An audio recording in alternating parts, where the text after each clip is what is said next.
Korang bayangkan, gaduh benda kecil tapi membawa kepada malapetaka yang besar. Ya, ini adalah review Evil Dead Burn.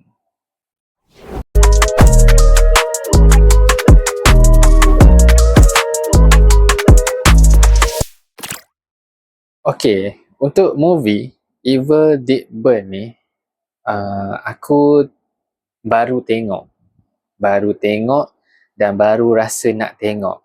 Sebab kalau ikutkan dia dah keluar sejak daripada minggu lepas.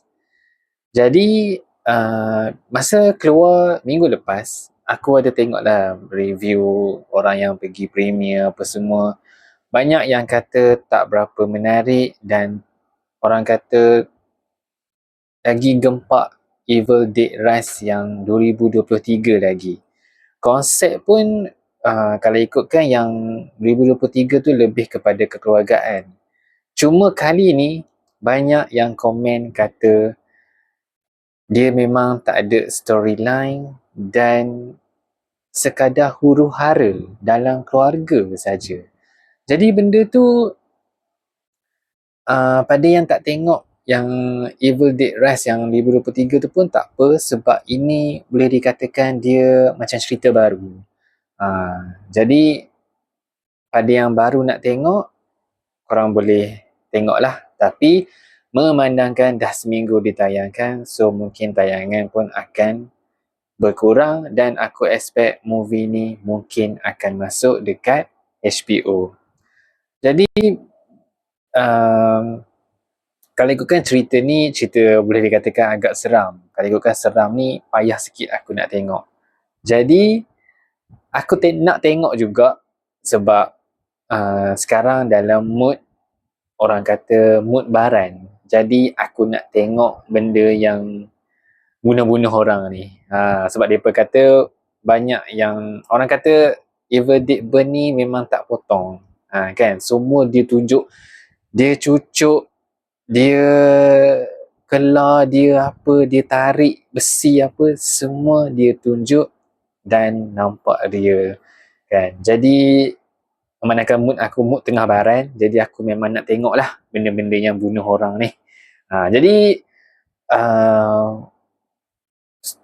ke storyline dia macam orang lain review juga. Kalau korang tengok, memang tak ada apa, sekadar benda tu adalah masalah tipikal keluarga yang kebanyakan memang kita semua akan ada alami sebenarnya, kan. Jadi in the end kalau tengok, semuanya orang kata salah menantu. So aku macam semua benda dia tak puas hati, dia salahkan menantu sebab anak dia meninggal lah apa semua. Jadi benda tu punca saja. Disebabkan dia orang gaduh dekat kelab pada scene yang pertama tu, so benda tu lead kepada keseluruhan cerita. Asalnya gaduh dekat kelab, and then lelaki tu bawa kereta laju-laju dekat dalam hutan, hutan semua. Lepas tu terlanggar benda. Benda tu pun daripada first scene yang awal-awal lagi. So bila aku tengok yang, kalau korang tengok yang mula-mula tu pun, entiti benda tu pun boleh dikatakan power jugalah. Aku ingat dah macam level-level superhero bila dia boleh buat air tasik tu gelegak jadi panas.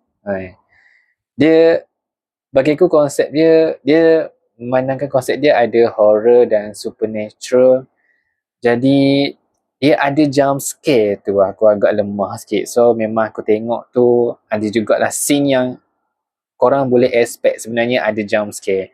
Bila scene diam tiba-tiba tu ada lah tu. Itu memang aku tak payah tengok lah. Cuma aku nak tengok dia membunuh tu, and then nak tengok storyline dia, macam mana dia menggarap, apa kisahnya bila orang kata tak ada storyline sangat. Tapi bila aku tengok, itulah macam aku cakap tadi, semuanya salah menantu. So itu je, akhir in the end of the day semuanya salah menantu dia juga salah, laki dia mati pun salah menantu, keluarga dia huru-hara tu pun salah menantu. And tapi cara diorang rasuk antara keluarga dalam tu, dia kena saling bunuh-membunuh. Barulah benda tu ada dalam diorang punya badan. Kena macam tu. Bukan macam kebiasaan cerita hantu yang lain ke apa kan. Dia macam tu. Konsep dia, kau kena bunuh orang tu baru berjangkit dengan sama macam dia. Tapi bila aku tengok trailer tu pun, aku tengok macam lebih kurang macam zombie pun ada. Tembak tak sakit, cucuk tak sakit, lebih kurang macam tu. Cuma bila korang tengok Evil Dead Burn ni, pada suka tengok yang benda-benda yang orang kata mengerikan tu, sesuai lah kan, tanpa mengira dia punya storyline kan. Aku nak tengok yang tu je, satu je kan. Storyline tak apa-apa pun lantak lah, sebab tak expect apa pun, sebab memang dah tengok review banyak yang cakap macam tu. Banyak yang kata yang sebelum ni lagi okey daripada yang sekarang. And cuma untuk yang nak tengok cerita ni, tak silap aku 18. So memang tak sesuai lah untuk yang budak-budak.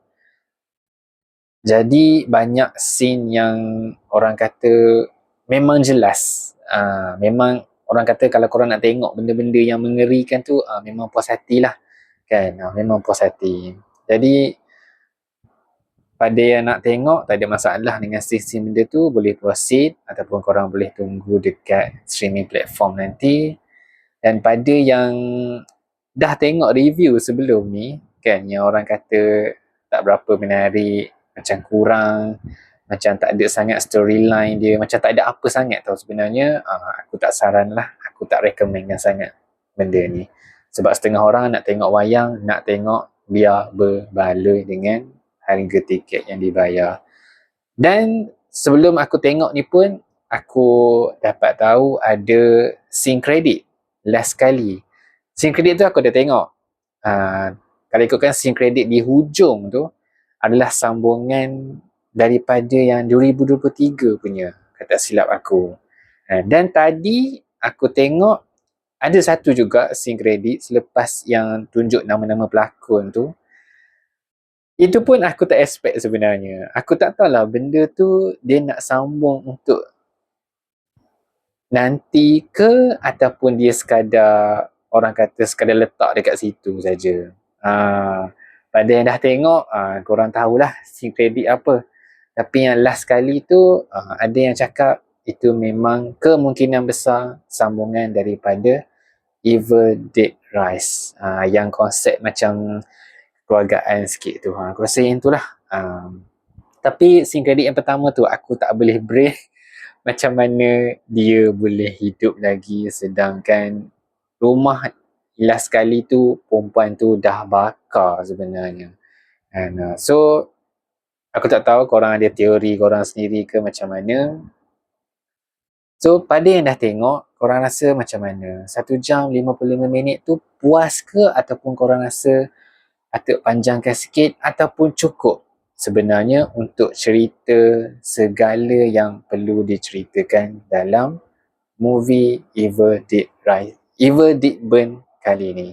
Jangan lupa komen dekat bawah, tengok aku movie yang akan datang. Bye!